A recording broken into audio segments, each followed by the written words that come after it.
Menjadi dosen bukan pekerjaan mudah. Menyusun silabus, membuat soal ujian, meneliti, hingga mengoreksi tugas mahasiswa, semua butuh waktu dan tenaga. Tapi tahukah Anda, AI bisa menjadi asisten cerdas yang membantu meringankan beban pekerjaan. Dengan prompt yang tepat, AI bisa membantu tanpa menggantikan peran utama dosen. Chapter 1. Mengapa dosen perlu memahami AI dan prompt? Sebelum kita masuk ke cara menulis prompt yang efektif, kita harus memahami dulu kenapa dosen perlu mengenal AI dan bagaimana AI bisa membantu dalam dunia akademik. AI semakin berkembang dan digunakan di berbagai bidang, termasuk pendidikan. Sebagai dosen, memahami cara kerja AI dan bagaimana menulis prompt yang efektif bisa membuat pekerjaan lebih efisien. Tapi, prompt yang asal-asalan bisa menghasilkan output yang tidak relevan atau bahkan menyesatkan. Maka dari itu penting untuk memahami bagaimana cara menulis prompt yang baik. Chapter 2. Mengenal AI dan cara kerjanya. Sekarang, mari kita pahami lebih dalam bagaimana AI bekerja agar kita bisa memanfaatkannya secara maksimal. AI bekerja dengan cara merespon input yang kita berikan, yang disebut prompt. Semakin jelas dan spesifik prompt yang kita berikan, semakin relevan hasilnya. Misalnya, jika kita meminta AI untuk membuat soal ujian tanpa memberikan detail yang jelas, hasilnya bisa sangat umum dan kurang sesuai dengan kebutuhan kita. Teknik menulis prompt yang efektif. Nah, kita akan masuk ke inti pembahasan, yaitu bagaimana menulis prompt yang efektif agar hasilnya sesuai dengan yang kita harapkan.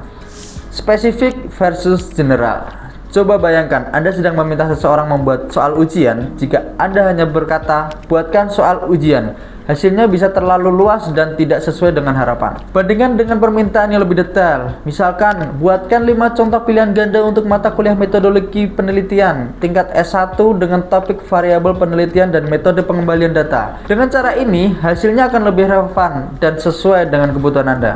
Contohnya, buatkan silabus untuk mata kuliah metodologi penelitian tingkat 1 WO untuk semester when dengan fokus pada teknik pengumpulan data where berbasis studi kasus how. Dengan cara ini, AI dapat memberikan hasil yang lebih terarah dan sesuai dengan harapan Anda. Penggunaan kata kunci dan format output yang jelas. Saat kita meminta bantuan AI, penting untuk menyampaikan dengan jelas bagaimana kita ingin hasil akhirnya. Misalnya, jika Anda ingin AI meringkas jurnal, Anda bisa menulis ringkas literatur tentang pembelajaran berbasis AI dalam format bullet point. Dengan begitu, AI akan tahu format yang diinginkan dan memberikan hasil yang lebih sesuai. Chapter 4.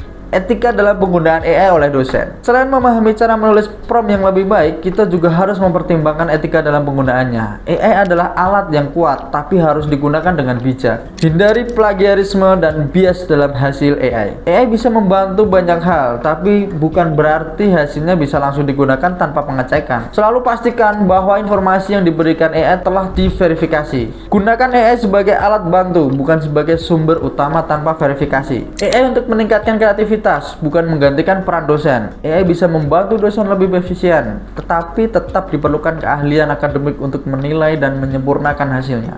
Jangan sampai AI malah menggantikan sentuhan khas Anda sebagai pendidik. AI adalah alat untuk memperkaya pembelajaran, bukan untuk menggantikan pemikiran kritis dan ahli kemanusiaan. Kalau Anda ingin mendalami lebih jauh cara menggunakan AI secara optimal dalam dunia akademik, ada satu cara spesial yang sayang untuk dilewatkan. Kami punya kabar baik, akan ada webinar eksklusif yang membahas best practice AI untuk dosen membuat prompt efektif sesuai etika. Dalam webinar ini, kita akan kupas tuntas tentang etika dan tantangan penggunaan AI, teknik prompt gen AI, framework teknik prompting, serta penerapan AI dalam pengajaran, penelitian, dan pengabdian. Acara ini akan berlangsung pada hari Sabtu 12 April 2025 secara daring via Zoom dengan narasumber ahli Bapak Hendriawan Ahmad. Manfaatkan kesempatan ini untuk mendapatkan insight berharga dan langsung praktek bersama. Daftarkan sekarang, link ada di bawah ini dan sudah dicantumkan di deskripsi video di bawah ini. Chapter 5. Contoh prompt AI untuk dosen. Telah memahami konsep dan etika penggunaannya, mari kita lihat contoh konkret bagaimana AI bisa membantu dosen dalam pekerjaan akademik. Membuat silabus dengan AI. Pernahkah Anda merasa bingung menyusun silabus yang sistematis? AI bisa membantu dengan cepat jika diberikan prompt yang jelas. Misalnya, buatkan silabus untuk mata kuliah metodologi penelitian tingkat S1 selama 16 pertemuan. AI akan memberikan kerangka yang bisa langsung Anda kembangkan sesuai kebutuhan. Mengembangkan soal ujian berbasis kompetensi. Contoh prompt, buatkan 5 soal pilihan ganda dan 2 soal esai untuk mata kuliah